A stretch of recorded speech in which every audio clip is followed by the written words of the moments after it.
Alright, what is up you guys? Today we are here to read through the 1126 spoiler comments and see what people were chatting about before the chapter actually dropped, and just revisiting all these thoughts and theories. So that being said, let's get right to it. Alright, so the first comment says, near the coast of Gartel Island, the ship of the Bartolomeo pirates is sunk. Their fate is unknown. Rip going Luffy, 1000 Luffy soon. Yeah, I'm excited for it because I just know it's gonna be one of the ugliest ships in existence, because let's be real, the Going Luffy, while it was a nice nod to the Strawhat pirates, it's abysmal. Like I can't really look at it for too long because I'm afraid my eyes will just burn out of my head. And I feel like the 1000 Luffy, or whatever the Barto Club ends up naming their next ship, will be exactly the same. But I am excited because they will be able to include Jinbei in there as well. You know, going back to the Going Luffy ship, Barto included a little piece of memorabilia from each of the crew. So now that Jinbei has joined officially, I wonder if Barto's just gonna throw some Fishman stuff in there. I don't know what he would throw in there actually. Let me think. I guess like a fish tank, you know, but put a fish tank on the 1000 Luffy. Boom. Welcome to the club, Jinbei. As for the name of Bartolomeo's next ship, I feel like it could go a couple of different ways. I do like the 1000 Luffy. I could see it being the Sunny Luffy since he's the sun god. I could also see it being the Merry Luffy, you know, because we had the Going Luffy, and then now we can have the Merry Luffy, so it's like, you know, you put it together, it's the Going Merry Luffy. I don't know. I feel like there's a lot of good combinations here, and I'm kind of curious to see what Oda goes with. Everyone, for 1000 chapters, why are pirates and marines so dumb? Why fight 1v1 on land instead of just sinking the ships? Devil Fruit users can't swim. Shanks says, I got you covered, fam. And yeah, Shanks is 2 for 2 on that one, right? Kid sunk into the bottom of the ocean. We don't know what happened to him. And now here we have it. The same has happened to the Barto Club. And yeah, I think Barto is the only member that has a devil fruit. I don't think Gambia has one, right? Yeah, no, Gambia doesn't have a devil fruit. So I feel like if the rest of the crew survived, they can totally pick up Barto and he'll be fine. But as far as the Straw Hats go, and going back to the original comment, the Straw Hats haven't fought anyone boat to boat in a long time. You know, of course, we have Marines chasing us and we're shooting cannonballs, but never has that scenario with the Straw Hat Pirates led to someone's demise, right? Like, I'm sure it happened in filler, but as far as like a notable pirate crew, we haven't just, you know, shot them with the cannonball and said, oh, everything's good, y'all. We're fine. We can just keep on sailing. It would kind of be like bringing us back to OG One Piece, because remember back in the old days, like, dude, cannonballs were crazy, right? The Going Merry wasn't made out of atom wood. You know, it could drop at a moment's notice. So yeah, bring back the age of cannonballs. We need it, brother. I think it'd be kind of fun. And considering the fact that Oda is doing a lot more piratey tropes now, I feel like this could be somewhat plausible, right? Between the poison, between, you know, the Void Sentry with Joy Boy possibly having the pirate stereotypes of the peg leg and the eye patch and all that stuff, I think it could happen. And also, another, like, stereotype Oda has brought in recently is the inclusion of parrots alongside pirates. Because if you go to all of the Hachinosu chapters, there's actually one pirate captain who's, like, walking around, and he has, like, you know, he's throwing up his sword, and then there's a little parrot just squawking with him. And that is, like, one of the most piratey things you could do. So I think Oda's having fun here. You know, he's going back to the roots of the piracy era. Yassop be like, nah, all these whack pirates, let me destroy their ship. And the reply says, facts. We ain't given no passes. He burned our flag. That's some Zoro shit right there, low key. And yeah, I do agree with Yassop. I saw that the Yassop topic is kind of polarizing, because there are people who did not like what Yassop did here, but it makes sense. One, Barto stepped on their flag first. Well, not stepped, but, you know, he burned it first. He was the first aggressor here. And not just that, but after the red hair crew let him go, Barto proceeded to smack talk him, saying, oh, you know, I thought emperors were supposed to be ruthless. You know, they're just a bunch of softies over there. Dude, Yassop, if Yassop really did hear what Barto said, it makes sense, you know. You try to teach him a lesson, he didn't learn it, you gotta send the message one more time. You know, you gotta make sure people do respect you at the end of the day, and Barto had no respect whatsoever for the red hair crew. My best guess is that the Giants built Nami a room out of Legos so that it could be relative to her size. And yes, I talked about that in my full review of the chapter as well, and I am 100% on board with this idea. I think Nami is in a toy house of some sort. I feel like that would make the most sense, right? Considering how drastic a change it would be if in the center of Elbaf we have like a Lego city, I think this might just be exclusive to whoever Nami is with. And yeah, they just built her a little house to make her feel more at home. Below that though, they say it could be a giant child who built their playhouse and then changed the OG6 into Elbafians to play in the house. It explains why Nami is in cosplay as a Viking Valkyrie. She got the toy doll treatment. And what's cool about this is that I was kind of headcanoning this whole situation earlier. And I was like, okay, let's say Nami is a toy, right? Let's say she's being used as a toy, and the other Straw Hats are not being used as toys. With Nami being captured like this could lead us to a competition of sorts where we try to win her back. Kind of like a Davy back fight, right? Because that happened right after we left Skypiea. You know, we met Foxy and his crew, and they stole Chopper, they stole Robin, and then we had to fight for them back. I think this could be what's happening here, because this scenario would keep us on, quote, friendly relationships with the Giants while still having us compete against them and growing in the process. And this could be where Usopp shines, right? If Nami is being treated like a toy, and if we play childish games, maybe this is where Usopp shines. You know, he's a great liar, he's great at, you know, being crafty in games in general.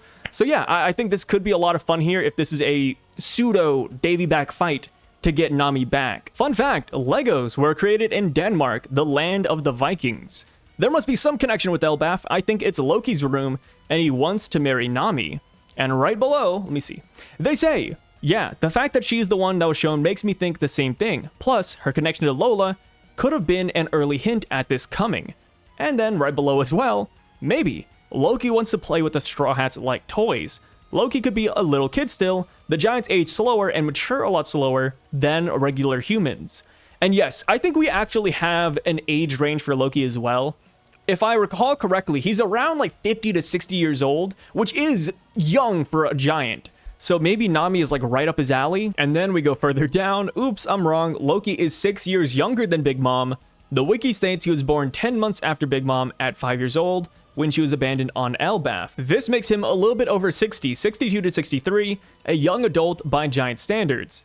And below, they say, true, that is a good point. What if Loki, or the mysterious character, has a building block construction devil fruit? Oh, that'd be crazy. The Lego no Mi. Yo, I think somebody looked it up earlier too, but somebody said they tried to look up to see if Legos had any official One Piece merch, and they didn't, according to that person. I didn't like fact check it. But maybe this is Oda's way of forcing Lego's hand. Like imagine if after these chapters drop, Legos, you know, gets a bunch of phone calls and they're like, God dang it, now we have to make One Piece stuff. Now we have to make a One Piece set. And I'm gonna say it right here, but I am a pretty big fan of Legos. They're really expensive, so I don't buy them personally, but if they made a One Piece Lego set, I'd probably buy it. I definitely would. Apologizing, reflecting on his mistakes, sacrificing himself for his idol. 8 years after his introduction, Bartolomeo reminds us why he is the GOAT. The question is, does Barto know who Shanks is to Luffy? If yes, then this comment doesn't make sense. I don't think Bartolomeo knows the connection to Luffy. I feel like if he knew, he wouldn't have done what he did. I think there's no chance at all. So I think Barto is in the dark. You know, he's a super fanboy of Luffy and the Straw Hats, but it looks like he doesn't know all of their origin stories exactly. As far as this comment goes, I do agree. I really loved what Barto did in this chapter, but I just don't like the fact that he talked mess behind Shanks' back. Like, after he left, after Shanks showed him mercy, Barto literally says, yo, this guy's soft. I can't believe it. He's supposed to be ruthless. What the hell's going on? Like, nah, dude. Like, that is the one thing that kind of detracts from all of the Barto greatness in this chapter for me personally. But overall, you know, I'm still leaning on the positive side, and I can't wait till he comes back. You know, I feel like he definitely will. There's no chance in hell that he's dead, mainly because the Straw Hat Grand Fleet has yet to act in the Great War that the narrator talked about all the way back in Dressrosa. You know, when you think about it, it's kind of crazy. Like, you know, 8 years since Dressrosa, 8 years since his introduction, and we still haven't gotten a scene yet where the Grand Fleet has met up. And it doesn't even seem like they're planning to. Like, all the other Grand Fleet members we've seen throughout the Vegapunk message, not once have they said, oh, shoot, we gotta meet up with Luffy, right? I think that could happen here on Elbaf. I truly do think so. Kind of like how Shanks' fleet showed up here on Elbaf before he fought Kid.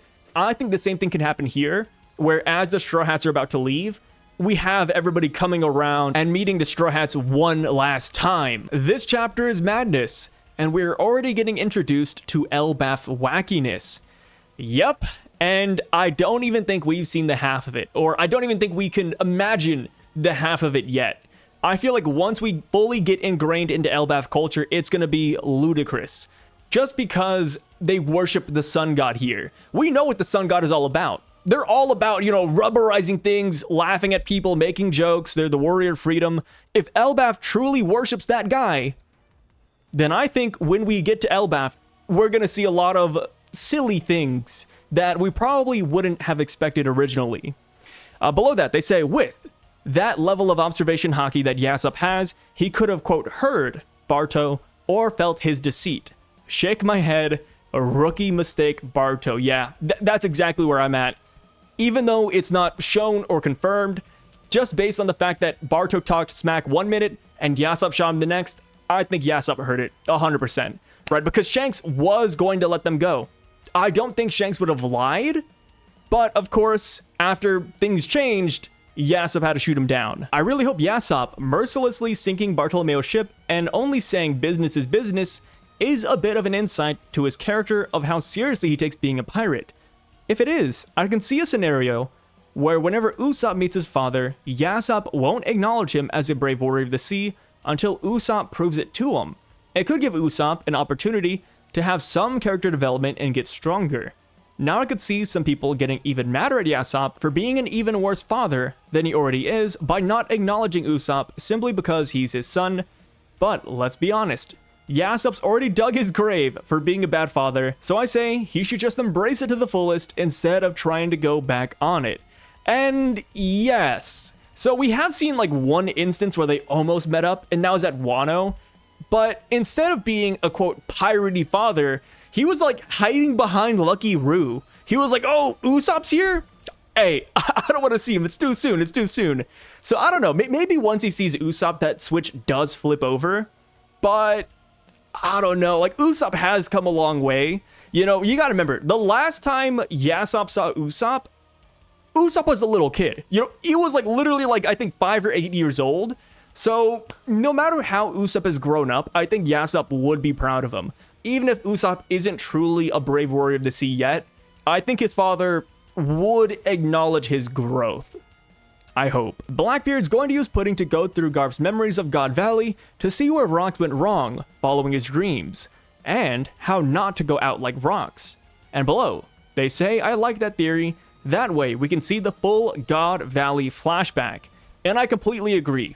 Ever since Blackbeard got Pudding, this was all possible, right? This was possible ever since he got Pudding. That is Pudding's main functionality. Like outside of being a member of the Three-Eyed Tribe, dude, Pudding can take out memories, Pudding can alter memories.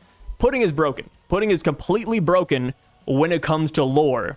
So as far as Blackbeard and Rocks, we could even take it a step further, and maybe Blackbeard could use Garp's memories and see where Rocks like hid treasure, or maybe what powers Rocks had. Or we could even go the opposite route with this, and maybe Blackbeard goes through Garp's memories, and instead of looking at Rocks, he looks at the marine side of things, right? He sees how the marines function, what their plans are. Maybe he learns a little bit about celestial dragons because Garp doesn't like them. Maybe he learns about, the dirty secrets about the Will of D, what Sengoku knows about it since Garp and Sengoku are close friends. Like, my God, Garp is going to be a wealth of knowledge if Blackbeard uses Pudding correctly.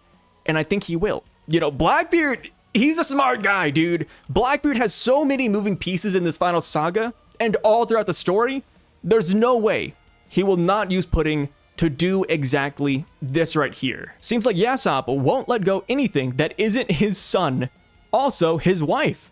If it's his son, he will make sure he never comes within a 10-kilometer range. Yo, imagine that's why Yassop has crazy observation hockey. The only reason he trained it up is because he wanted to avoid Usopp and his wife. He's like, guys, I sensed something. That's my son. We gotta go. Like, that would be insane. But of course, I doubt that's the case. But as far as his wife goes, it's always crazy to think about his wife simply because she died and Yassop wasn't even there. Like, we don't even know if Yassop visited Syrup Village afterwards. Usopp said that was the last time he saw his dad. and his dad never came back. So maybe Yassop came back to the village, you know, after Usopp left. But I don't know. I don't know. Does he even know his wife is dead? You know, that is a legitimate question. You know, maybe his observation hockey is so crazy, he could just sense it. He's like, oh, my wife just died. Yeah, no, Yassop is crazy. Hopefully we do get a flashback that could, like, mend a lot of these problems. But, you know, then again, he is a pirate. He's living life. So maybe this is what he wanted all along. And maybe that's what Oda's going to do with them, right? I don't think every character needs to be, like, redeemed or fleshed out to where we, you know, accept all of his shortcomings. So I wouldn't mind a flawed character, is kind of what I'm saying. I'm, like, beating around the bush a lot, but a flawed character like Yassop isn't always a bad thing, in a way. Shanks is moving like a kind Heath Ledger. He smiled and then blew up their ship, yeah. Just like Joker blowing up the money, blowing up buildings. Shanks and his crew, they're those guys. With Blackbeard capturing Garp, Pudding, and Law's hat, we might get a chance to see Luffy x Katakuri x Law Alliance with Kobe too. And I agree, the Law's hat is kind of funny. I don't know if Law would join in on the Blackbeard fight. I guess he would, right? He won his poneglyphs back. Yeah, maybe he does join in. I don't know what else Law would do, to be fair, so if Law makes a comeback, maybe it is against Blackbeard. But yeah, I could totally see this being a new version of God Valley, where we have all these pirates, all these different factions coming together to take on the, quote, Roxy Zebek of the current era.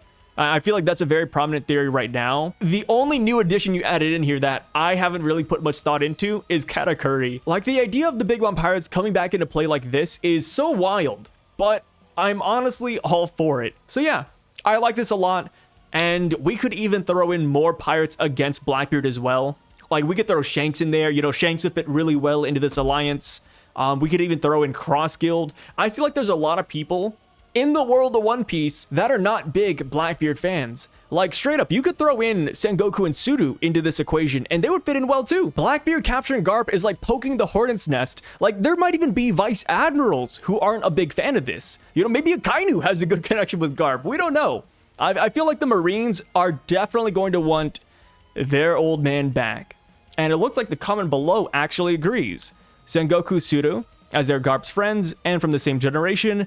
Beige, Chiffon, and Aladdin from the Fisherman Pirates, and Praline, if they want to rescue Pudding, their sister-in-law. And yeah, like, dude, Blackbeard is straight up in a lot of people's crosshairs. And hey, if he does end up attacking the revolutionaries, as this chapter is kind of alluding to, then we could even throw a dragon in here. Like, throw Dragon and Sabo into the mix, and it's over.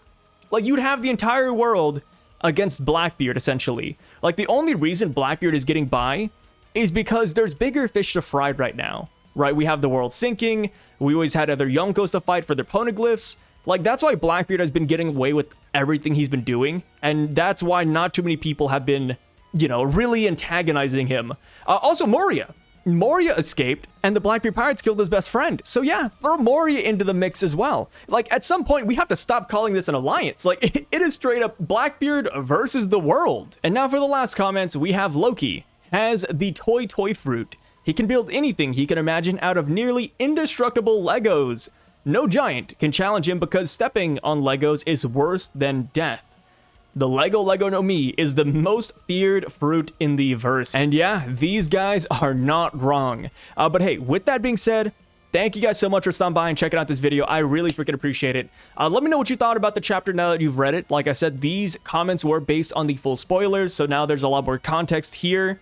And yeah, I'll catch you guys when the next chapter comes out, because there is no break week. We got 3 chapters in a row, guys. Miracles do come true after all. I'll catch you guys later. Peace out.